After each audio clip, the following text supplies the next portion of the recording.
What's up and welcome to part one of the Disorderly Television Championship. We're in the midst of the coronavirus chaos. Let's face it, you have nothing better to do than sit at home and watch TV. There's not even sports on TV. So it really is all we've got right now.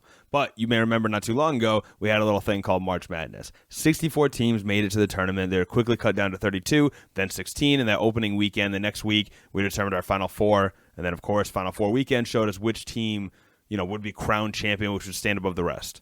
Well, in lieu of all that, I've taken it upon myself to cook up a little television bracket, right? 4 regions, one representing HBO, the other streaming services, i.e. Netflix, Hulu, Amazon Prime. Then we've got a network sitcom bracket and one more for the best of the rest, basically the top 16 shows that didn't fall into those other categories. Now, the bracket was announced on Sunday, as were the rules of the competition. Basically, there's 3 of us at the Disorderly. It's myself, David St. Martin, and Andrew Volpe, and we're going to vote on each individual matchup, right? The show with the majority of the votes moves on until there's only one show left standing above the rest. And for clarity, the seeding was based on popularity. Like, Stranger Things isn't necessarily my favorite Netflix show, but I'd argue that it's the most popular, which is why I made it the 1 seed in that bracket. So without further ado, let's get into the results of the first round, starting with the HBO bracket. So there were some big ones here, right? Some tough matchups. I'll give you a little mini spoiler. Out of all the regions, this was the one where my picks got eliminated the most. So brutal one for me. But let's start with the biggest runaway. Number 1, Sopranos versus number 16, Deadwood. Sopranos dominated as expected. One of only 3 clean sweeps on the board.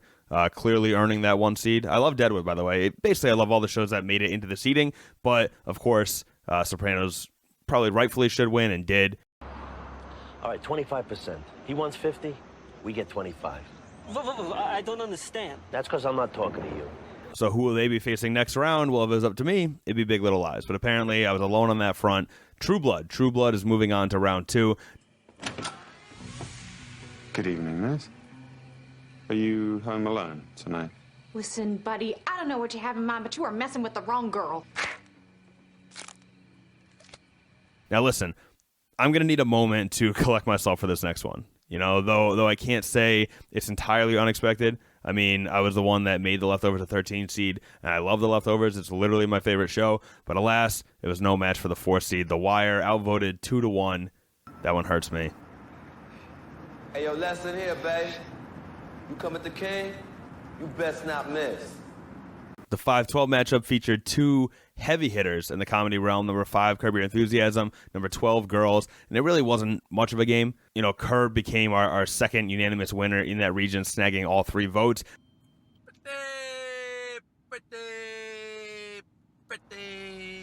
Pretty good.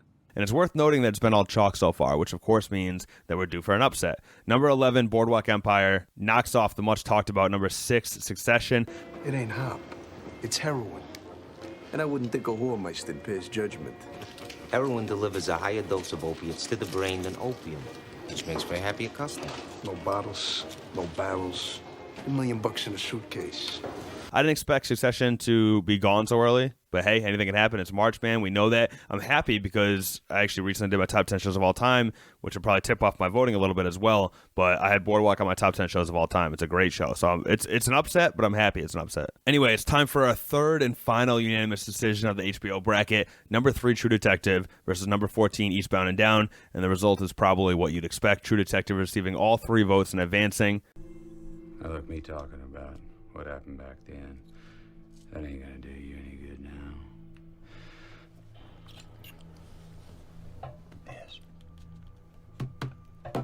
This is what I'm talking about. Number 10, Westworld eliminated number 7, Veep. I was alone again on this one. I loved Veep. I watched most episodes twice already. And the verdict is still out on Westworld, to be honest, in my opinion, obviously. But hey, I can live with it. He's violent, delights. Have violent ends. And finally, though The Deuce is incredible and I think is very underrated, it lost to Thrones. Now, Thrones may be in some trouble given its bad ending. You've got Thrones versus Westworld matchup next time, round 2, and that'll be interesting to say the least. You know nothing, Jon Snow. But again, that's only one region. So let's move on to the one that most of you are probably looking forward to while you're stuck at home. Streaming services, Netflix, Amazon Prime, Hulu, and as I mentioned earlier, the 1 seed is Stranger Things. Now, Stranger Things is facing BoJack Horseman, which it sucked to book that matchup, but I did the seeding best in popularity, and I don't know how many people are binging BoJack. I am. I loved it, but even I voted for Stranger Things. I mean, you kind of have to. It's a juggernaut. Sorry, Volpe.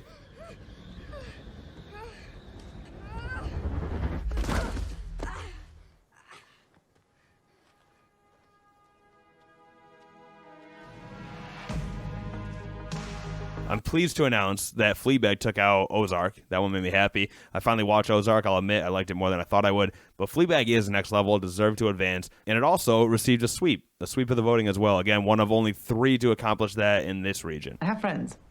Oh, so you do have someone to talk to. Yeah. Next, we've got a big upset.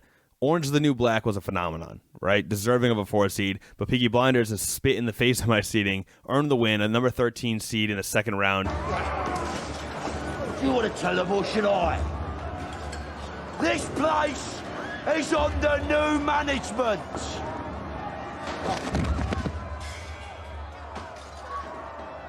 By order of the Peaky Blinders.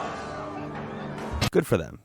We'll see how far they can go, but, solid victory. Unbreakable Kimmy Schmidt, not as lucky. Couldn't get it done against Narcos as expected. A 5-over-12 victory. Again, sorry, Volpe. Dígame una cosa, señor Escobar. ¿Usted quién puta se cree? Que ni siquiera es capaz de esconder su mercancía, su contrabando. But you guys return the favor in this next one. Number 6, Black Mirror versus number 11, The Crown. I knew it didn't have a chance, but it still hurt when you actually see the results come in. Oh, well, man. I like The Crown a lot, but it wasn't meant to be.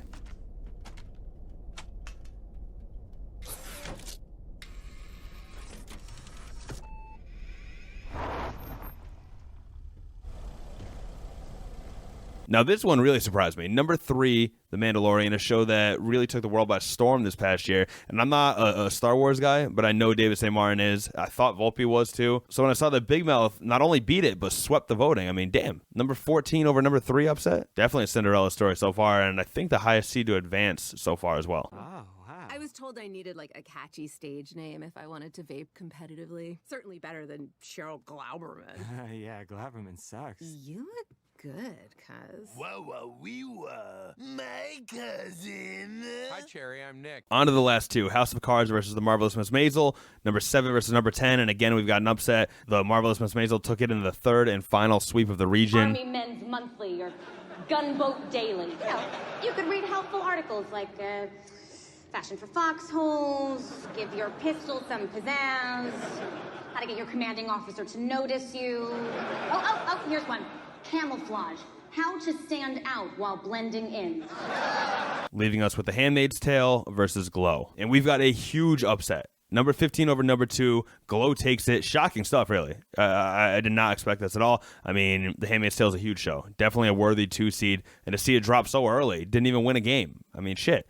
My apologies to Margaret Atwood, first of all. I voted for it. But in the end, it wasn't enough. Glow is moving on, and personally, I'm okay with that, too. Shout out to my girl, Allison Brie. I'm team, community cast for life. I think this might have something to do with me. Oh, Jesus Christ. Our show did not get shit canned because Sam and I wouldn't listen to your idea about you wrestling over the fate of your family's cherry orchard.